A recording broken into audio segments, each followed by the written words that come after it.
Halo, kamu sedang ada di Eleven Channel. Selamat datang.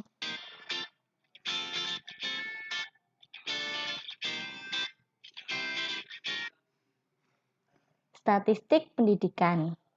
Bahasan kali ini populasi, sampel, dan teknik sampling.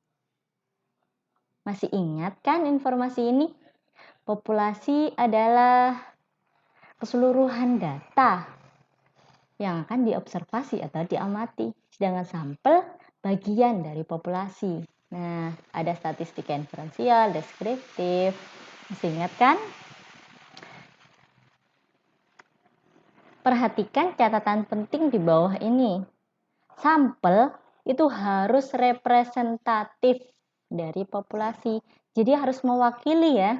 Karena kan populasi itu punya karakteristik. Nah, sampel yang diambil itu harus representatif. Jadi mewakili setiap karakteristik dari populasi. Sampel random atau acak adalah sampel yang dipilih dari populasi yang sedemikian hingga setiap anggota populasi mempunyai kemungkinan yang sama untuk dipilih sebagai sampel. Sampel random digunakan jika populasinya homogen.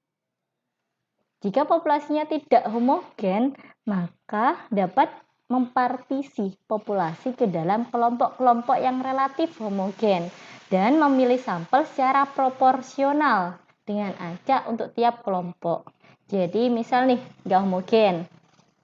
Misal masyarakat yang mau diambil datanya itu ada tingkatan pendidikannya SD, SMP, SMA, perguruan tinggi gitu ya.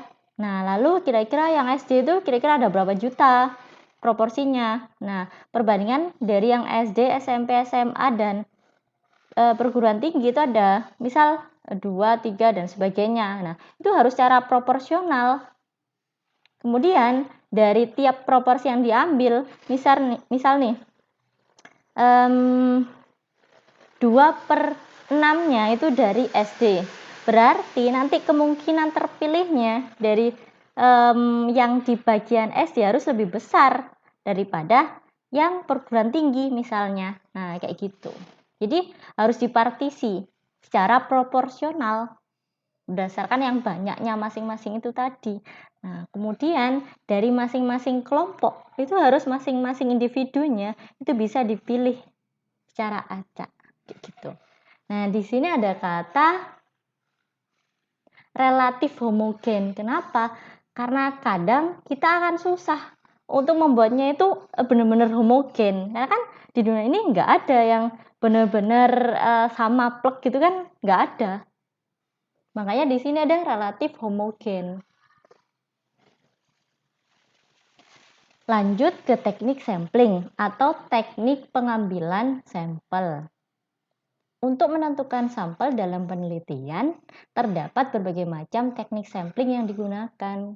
Hal penting yang perlu diperhatikan adalah jenis populasi, homogen atau enggak homogen.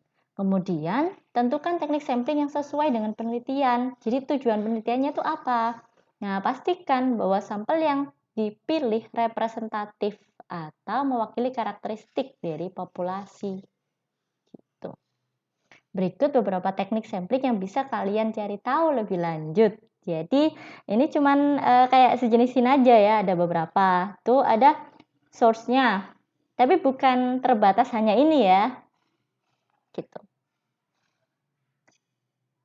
Ini untuk resource-nya. Sekian, terima kasih.